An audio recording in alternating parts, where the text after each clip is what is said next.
Welcome. Well, the lawmakers who have investigated the Benghazi attack also picked up on the president's remarks, and one, Senator James Inhofe, did not hold back. It's just an outrageous lie, and it's kind of hard to call it anything else. It's kind of like Obamacare, and I will say this to my dying day. I know people don't realize it now, but that's going to go down in history as the greatest cover-up, and I'm talking about compared to the Pentagon Papers, Iran-Contra, Watergate, and the rest of them. This was a cover-up in order for people right before the election to think that there was no longer a problem with terrorism in the Middle East.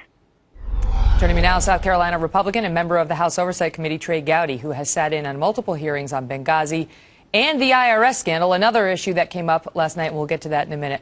Congressman Gowdy, great to see you tonight. And so the president basically told Bill on the subject of Benghazi that, look, people just don't know at the very moment exactly why something like this is happening, and it just wasn't some systematic, well-organized process. Those were his reasons, it seemed, for not being more direct about the fact that this was a terrorist attack.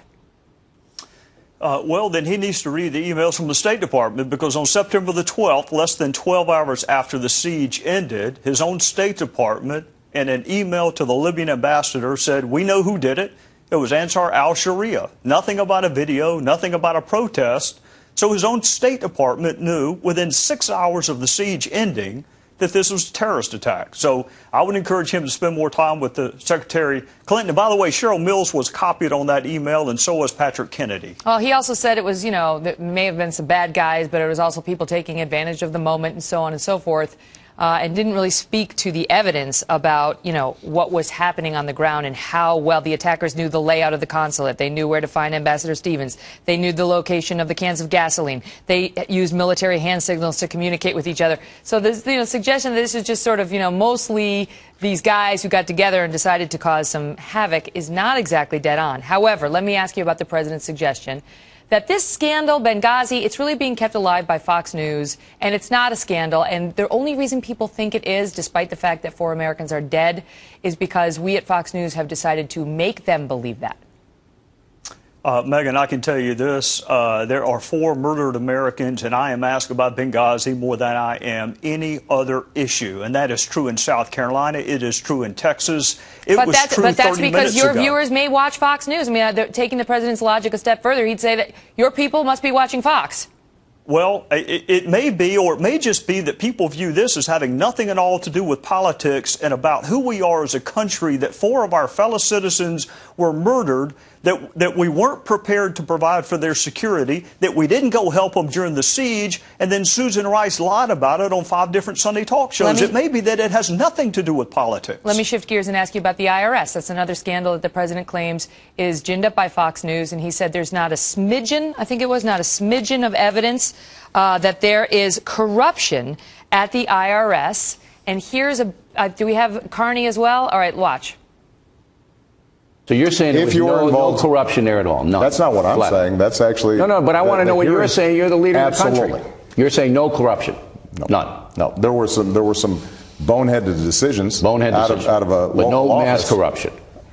Not even mass corruption. Not even a smidgen of corruption. Did the president misspeak?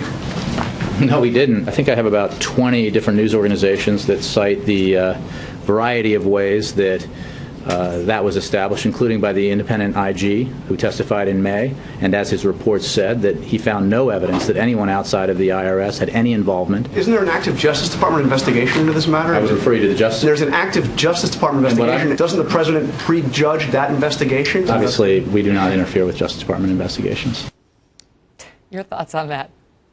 Well, my thoughts are that 2 days ago, we got a letter from the Department of Justice, from James Cole to Jimmy Jordan, a congressman from Ohio, saying he can't send a prosecutor to update us on the IRS scandal because it is, quote, under investigation. It's an ongoing investigation. In fact, Megyn, in a 1-page letter, 7 different times the Department of Justice said this is an ongoing investigation. So if it's ongoing, how does the president know that there was no criminal conduct?